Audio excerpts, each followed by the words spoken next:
Marjorie Taylor Greene is turning 2025 around. Marjorie Taylor Greene is being very outspoken, not just in regards to Israel, but now in regards to healthcare and the economy.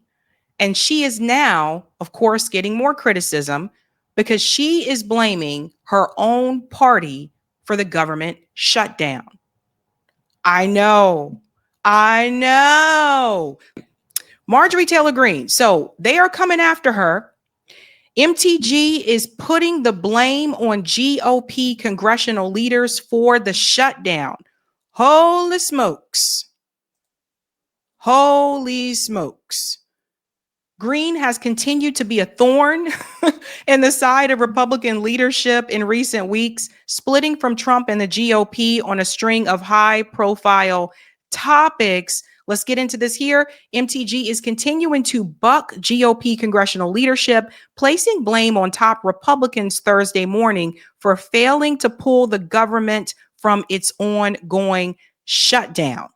Now, she goes on to say here, I'm not going to put the blame on the president. She said on CNN, I'm actually putting the blame on the speaker and the leader, John Thune, in the Senate. This should not be happening.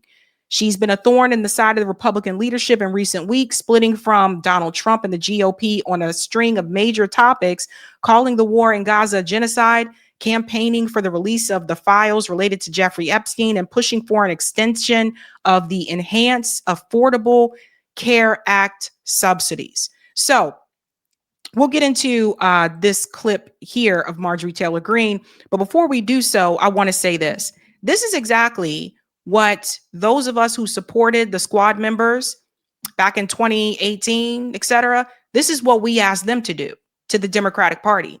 We asked them to be a thorn in the side of Democrat leadership. That was AOC, that was Ilhan Omar, Ayanna Pressley, and Rashida Tlaib. They were the first ones to get through. And then later, Cori Bush and Jamal Bowman. This is what they were supposed to do. But they decided that they did not want to go up against Nancy Pelosi. But you see, Marjorie Taylor Greene has no problem going up against GOP leadership because, unlike some politicians, she seems to be listening to her constituents. She seems to be listening to the concerns of her constituents. I don't know. I don't know if MTG maybe wants to run for another office down the road. Maybe she has other political plans. I don't know. But the point is, this is exactly what we were asking the squad to do, to go up against the regulators. And she is doing that. And I want you to hear her reasoning for doing so. So she was on CNN. Listen to this. Oh, I don't think it's good advice that a government shutdown is going to help Republicans in the midterms. I don't agree with that. I also don't think it's good advice that Republicans ignoring the health insurance crisis is going to be good for midterms. I actually think that would be very bad for midterms.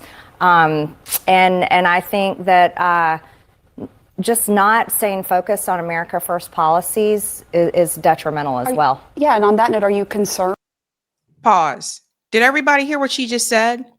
So she gave a warning to the Republican Party to let them know you're probably going to have some problems in the midterms because of this government shutdown. I would agree with that too. Like, people are already living paycheck to paycheck. And there are people that work for the federal government that are just not getting paid right now because the government is shut down. But it goes further than that. She's not just criticizing that. Wait for it. About the cost of living? Are you Very. That the President Trump said he would lower?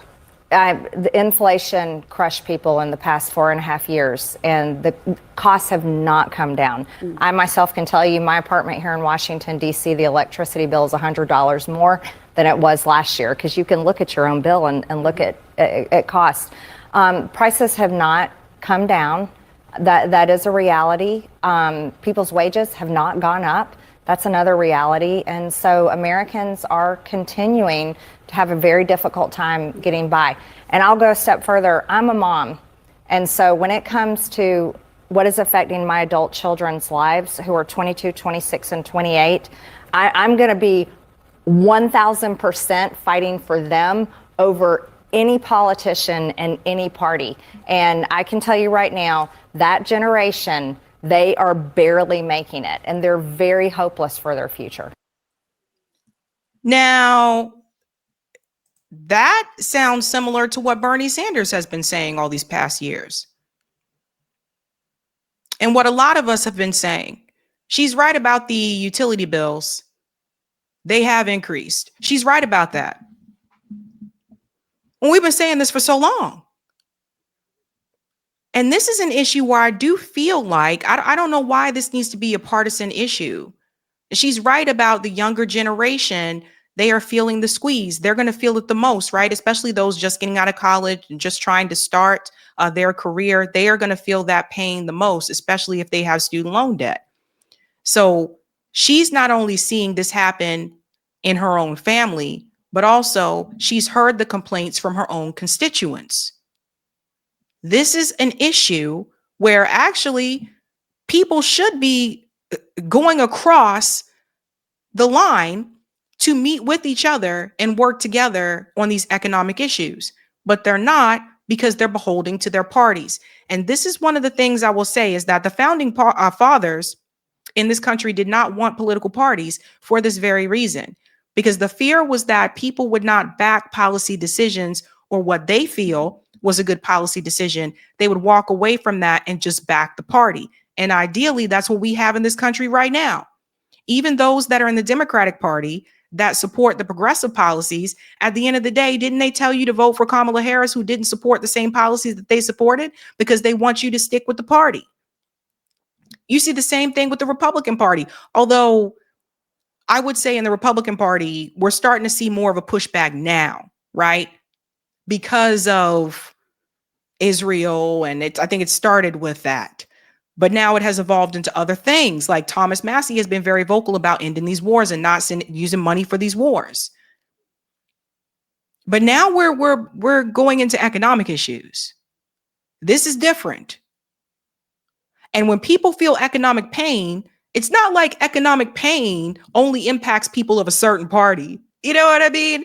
It's not like your utility company says, I'm going to increase the price for this household because they're Democrats. It hits all of us.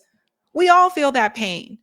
I don't even think we've fully recovered since the pandemic, to be honest with you. Yeah, it's better than it was in 2020, but there's a lot of recovery to be made. There were people that lost their businesses, little small businesses right here in Massachusetts, especially in Boston. I watched a lot of businesses disappear. So these are economic issues. Now, I want to get to another video of her here, because she's going on the road with this one.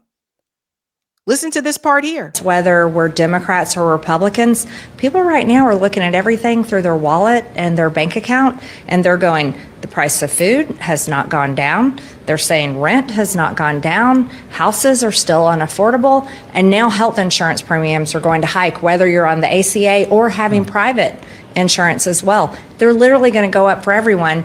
And I don't really care about the drama up here. I could care less. I really think we got to fix this issue. Certainly. Pause for a second.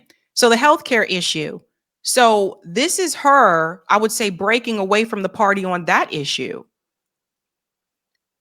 So you see what I mean? Like these issues like healthcare, that impacts all of us, unless you're rich and you could just be like, whatever, I can pay for whatever I want, right? But for the 99% of us, it's going to impact all of us. Not being able to buy a home, that means you're going to be a forever renter. Or not being able to even save up for the down payment, right? So these are your future, everyone's future. These are the core economic issues. Now, it was one thing to kind of break with the party on the Epstein issue, which is just crazy to me how people are just all of a sudden now willing to overlook that because Donald Trump told you nothing to see here. Thought you cared so much about those damn kids, but I guess not. And one thing to break with the party on the Israel issue. Now we're getting into the class issue, the economic issue. Donald Trump is a billionaire. A lot of his friends are also billionaires or multimillionaires, and they don't feel the same kind of pain. So Marjorie Taylor Greene, yes, she wrote a book. She has, like, I'm sure she probably does some speaking engagements. Like, they get extra money on the side or whatever. But she also has 3 kids, as she said as well. But also, she's been talking to people that are her constituents, and they're feeling the pain. And this was the warning that I said to people, those people that live in those rural areas. I told people with the healthcare issue, the red states are going to be hit the hardest because they have less funding. And I'm sure she is seeing that in Georgia. Let's continue on. I support the president, but I'm not, what would be the right way to say it? I'm not some sort of blind slave to the president, and I don't think anyone should be. I serve in Congress. We're a separate branch of the government. Let's bring that back. I'm sorry. Can we bring that back and drop the beat? We're going to bring that back and drop the beat. I could care less. I really think we got to fix this issue. I certainly support the president, but I'm not, what would be the right way to say it? I'm not some sort of blind slave to. Oh! Let's see how you do under pressure. Let's see how you do under pressure. Give them a name to remember. Hey, let's see how you do under pressure. Let's see how you do under pressure. A moment can live on forever. Forever. That's gonna be the phrase of the week. Someone already said it. Blind slave. That's gonna be the president, and I don't think anyone should be. I serve in Congress. We're a separate branch of the government, and I'm not elected by the president. I'm not elected by anyone that works in the White House. I'm elected by my district. That's who I work for. And I got elected without the president's endorsement. And, you know, I think that has served me really well. So I get to be independent as a Republican. And I think what helps him the most is when he has people that are willing to be honest with him and not just tell him what they think he wants to hear.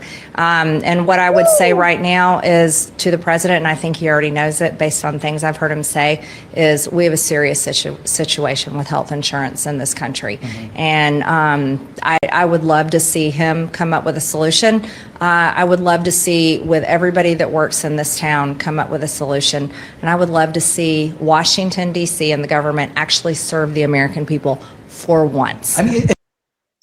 Well, someone was serious about being America first. Listen, I told you guys, when these economic issues start to hit the pockets of the constituents, at least she's actually listening to her constituents. There have been a number of Congress members that have had these town hall hearings, and they have not gone well at all, where they've told constituents, F you, I don't want to hear what you have to say, or they don't have them at all because they're scared. They're scared to have these conversations with their constituents, right? So ideally, she's pushing back against the regulators. Now, I'm not here to say that she's perfect and you should stand her. No, no, no. We don't stand no politicians over here on this show. But what I am here to say is every politician in Congress right now should be pushing back that way. Should be pushing back that way. But they don't give a damn. They don't care. She went on to say this here as well. It is hurting so many people, Manu, seriously, so many people across the board, no matter how they vote. I'm literally calling it out and saying, let's take off our Democrat jerseys, let's take off our Republican jerseys, and we should do something responsible for the American people and fix this. I mean, this is what we've been saying, right? This is what we've been saying for quite some time. Those core economic issues are going to impact all of us. But if you live in a state that has less funding, like a lot of the red states do, you are going to feel it more. And that was the warning that I gave to people prior to the government shutdown and these talks that Donald Trump had about, wanting to cut back on Medicaid and all this type of stuff. Now, she pushed back and said MTG is suddenly turning on Republicans and Trump. She says that's wrong. Listen to why I ran in the first place. So let me read this here. I can't play it because it's 60 minutes, but let me read this here. In April 2023, in a 60 Minutes interview, MTG said that the very reason she ran for Congress was seeing the House and Senate completely fail to deliver the agenda that we had all voted for. Citing the failure to repeal Obamacare as a prime example. They failed us, she declared. I want Republicans to actually govern the way they campaign and solve problems plaguing the American people. So yeah, she wanted them to repeal Obamacare at that point in time. And I'm assuming put something else in place for that. But see, this is what I was going to tell you guys. Like, there are certain issues that affect all of us. All of us. And what sucks is with some of these economic issues, they have found ways to make it, this is just a Democrat issue or this is just a Republican issue. Everybody needs health care, whether you're sick or not. I mean, there's a such thing as preventative care. So we all need health care. People need to be able to have their checkups. We all need to be able to do these things. And I'd add the dentist to that too, because I don't know what it is with some of these companies that want to give you health insurance, but no dental, as if your teeth don't matter. Teeth matter too. Okay. Teeth matter too. Impacts all of us. Now, part of the problem is, this is us, fam. You got the taxpayer over here on the bike. Very thin. He's trying to struggle. And he has a passenger. And this example shows Israel, but you can put other people here. It shows the taxpayer carrying Israel. You can put billionaires there, right? You can put Elon Musk there. You can put Larry Fink there. There's a lot of things that are carrying, right? But the point is, we're at the bottom. We are the 99%. This is one thing I will say. Occupy Wall Street had the right idea. They were right. It is more of us than there are of them. But the moment people start to sit back and figure that out, then they're going to get scared. Then they have a problem because they're like, uh-oh, we may not be able to keep them divided among red team and blue team anymore. And sometimes I wonder if Donald Trump's policies are so extreme on purpose so that it keeps you in the duopoly. People are looking back and they're saying, man, I knew Trump was going to be bad, but I didn't know he was going to be this horrible. I can't wait to 2028 so we can get a Democrat back in there. And you just keep doing this game back and forth, and the pendulum just keeps on swinging, but it never swings in the direction of the people who are working class. These are just things I think about sometimes. Like, I was thinking about this. What if this is all part of a plan, right? But to show you how the people are feeling here, there was a woman who called in to C-SPAN, and she gave Mike Johnson a piece of her mind. Listen to this. On the Republican line, Fort Belvoir, Virginia. Samantha, you're on with Speaker Johnson. Hi, Mr. Johnson. So my question or comments are related to what you said yesterday about not being open to pass any legislation to ensure that military gets paid. I'm sure you can tell by my voice I'm very shaky. Just want you to hear a little bit about my family. I have two medically fragile children. I have a husband who actively serves this country. He suffers from PTSD from his 2 tours in Afghanistan. If we see a lapse in pay come the 15th, my children do not get the medication that's needed for them to live their life, because we live paycheck to paycheck. I heard you earlier say that you side with President Trump on anything that he says. Well, I just read an article this morning that said he absolutely wholeheartedly believes that there needs to be legislation put in so that we do not miss a paycheck. You have the power to do that. And as a Republican, I'm very disappointed in my party, and I'm very disappointed in you because you do have the power to call the House back. You did that, or you refused to do that just for a show. I am begging you to pass this legislation. My kids could die. We don't have the credit because of the medical bills that I have to pay regularly.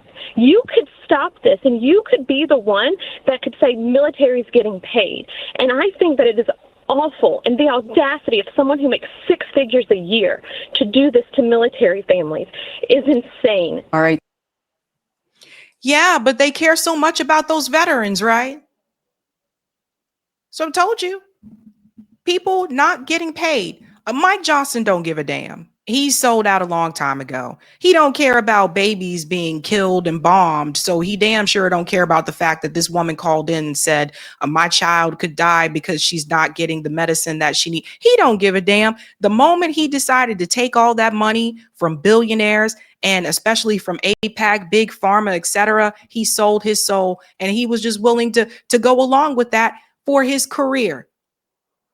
But she's right about him making the six figures.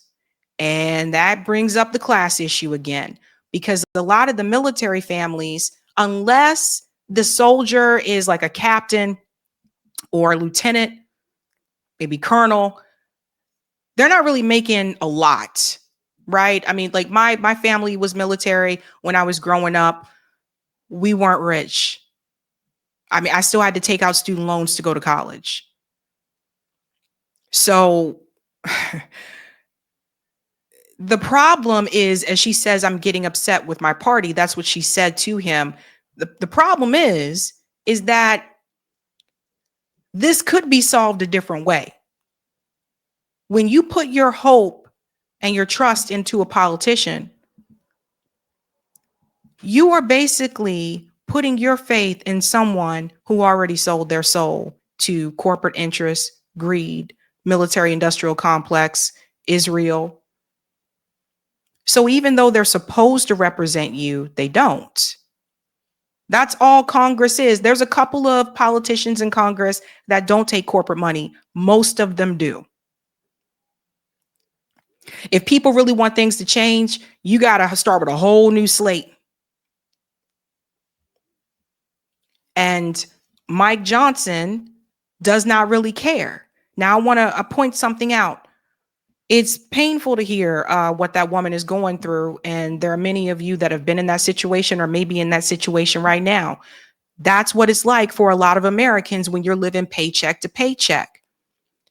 When the government fails you, when the politicians fail you, this is where community building and mutual aid should be able to come in to keep you afloat.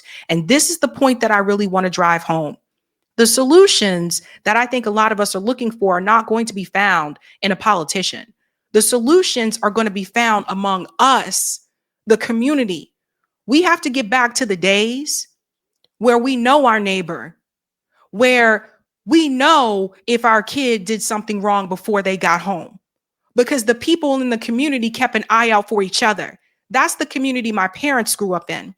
That's the community my grandparents grew up in. We have to get back to the days where you can knock on your neighbor's door and they don't see you as a threat. But in order for that to happen, that means that people have to get off their phones a little bit and stop spending so much time on social media. We have to get back to the days of building community, because you know what would help her right now? Mutual aid. Mutual aid would help her while they're not getting paid. Mutual aid would help her get that medicine for her child. Community building would help her with that. This is what those of us at RBN, this is why we push mutual aid, because we have been there. When I was struggling, like really struggling financially during the 2008 housing crisis, it took me years. But when I was down and out, you know what helped me? It wasn't that weak, small stimulus check from George W. Bush, because that wasn't shit. You know what really helped me? It was the community. It was my friends. It was my family. We got to get back to building community with each other. There's people I talk to now, they don't even talk to their family members. What has become of us as a society? Some of you may be watching right now. Tell me the last time you spoke to a family member, the last time you talked to your friend. So we have to build dual power. Mike Johnson is not going to save you.